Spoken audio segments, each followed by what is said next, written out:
At the start of the movie, we are introduced to a small, happy family. The husband's name is Evan and his wife is Karen. They live joyfully with their 2 children.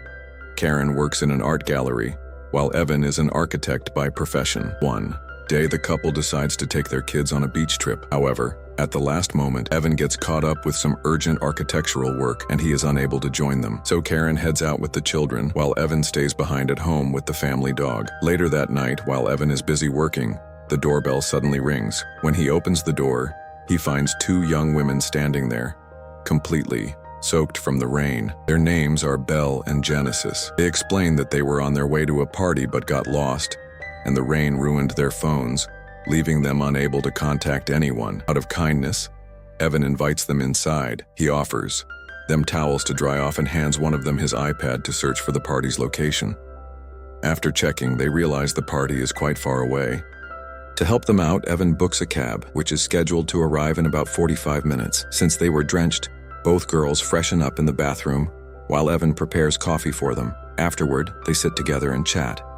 Evan asks about their work, and the girls tell him that they are air hostesses who look after passengers with great care. One of them even begins to demonstrate how she performs her duties, but in doing so, she starts behaving flirtatiously with Evan, which makes him uncomfortable. Feeling uneasy, Evan distances himself by moving to another chair. When he checks his phone, he sees there are still about 20 minutes left before the cab arrives. During this time, the girls ask him about his wife. Evan proudly shares that Karen is an artist, and he even shows them some of her beautiful paintings. As the conversation continues, the 2 women begin getting closer to Evan. He tries hard to resist their advances, checking his phone again.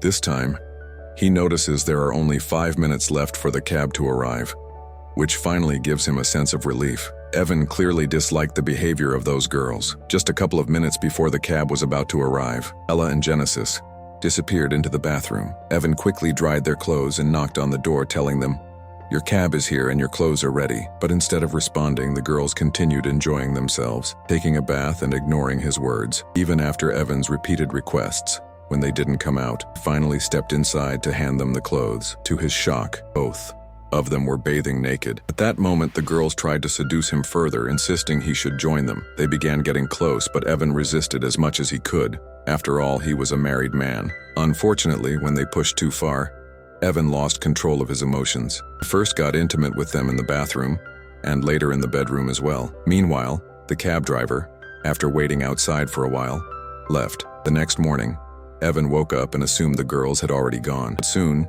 he heard giggles from the kitchen. When he walked in, he was shocked to see the kitchen completely messed up. Right then, Evan received a video call from his wife, Karen, so he quickly stepped outside to talk to her. After ending the call, he stormed back in and angrily told the girls to get dressed and leave immediately. But instead of listening, they started destroying Karen's artwork.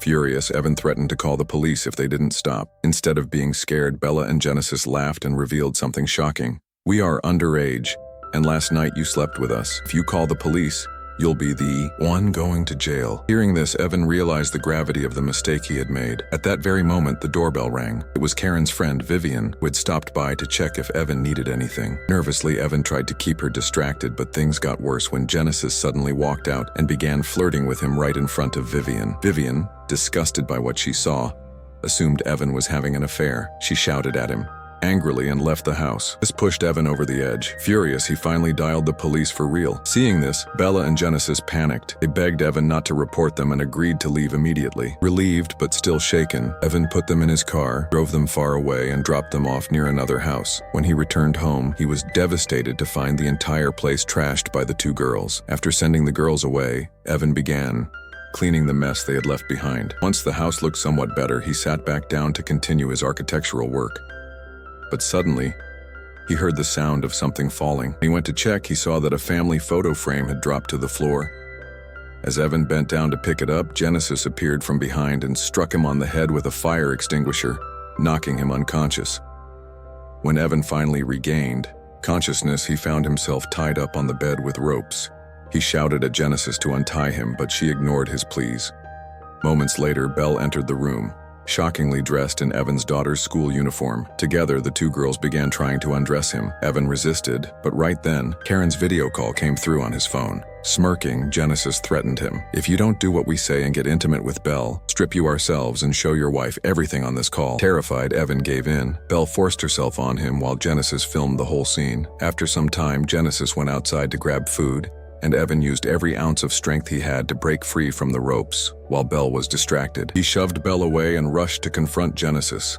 But before he could escape, she attacked his injured shoulder, knocking him out once again. When Evan came to, he was tied to a chair. The two girls mocked him by playing a quiz game at his expense. Just then, Louis, a colleague of Karen's, arrived at the house to collect one of her sculptures. Genesis quickly hid Evan in another room before opening the door. The girls told Louis that they were Evan's cousins, and that Evan had gone after a thief who broke in. But Louis immediately grew suspicious. He noticed Karen's damaged sculpture, and remembered that Evan never had any cousins. Soon after, he heard Evan's muffled cries for help and rushed to the room, freeing him from the ropes. At that very moment, Genesis and Belle began smashing more of Karen's artwork. Louis tried to stop them, but in the chaos he suffered an asthma attack. His inhaler was with Genesis. Desperate, Louis struggled to grab it, but in the scuffle his head slammed into one of Karen's heavy statues. Blood gushed from his wound, and within moments Louis died. Instead of being horrified, the girls laughed hysterically, treating the whole scene like a joke. Evan realized then that they weren't just troublemakers.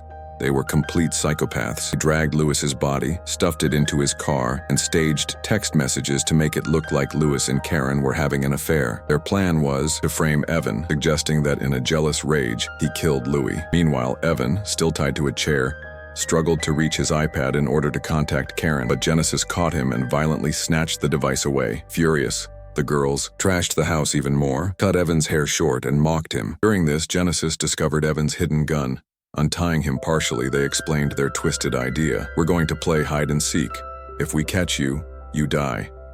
Terrified but determined, Evan ran and tried hiding around the house. At one point, he even attempted to escape outside, but Genesis cornered him at gunpoint. He screamed for help, but no one came. By morning, the girls dragged him out to the large pit they had dug in the backyard. They forced him into it and buried his body up to the neck, leaving only his head above the soil. Smiling cruelly, they told him, "We didn't want to kill you. That was never the plan." The girls mock Evan, saying, "We were only using you for our entertainment, and torturing you has been the most fun of all." To humiliate him further, Belle shows Evan a video on his own phone. The same clip where she was pretending to be his daughter, dressed in her school uniform, while Genesis secretly recorded everything. Without hesitation, Belle uploads the video straight to Evan's Facebook account, adding the caption "Happy Father's Day" so that anyone who sees it will believe Evan himself posted it. After this, the two announce that they're off to find their next victim, leaving Evan trapped and helpless. In desperation, Evan struggles to free one of his hands and manages to grab the phone. But when he tries to delete the video, he accidentally presses the like button instead, making things even worse. Hours later, Karen returns home with the children. She is shocked to see the house in complete chaos, unable to understand what has happened in her absence. Looking at the situation, she assumes that Evan must have thrown a wild party with his friends while she was away. With that, the movie comes to an end. Evan's final fate is never shown. Whether he survived or not remains a mystery.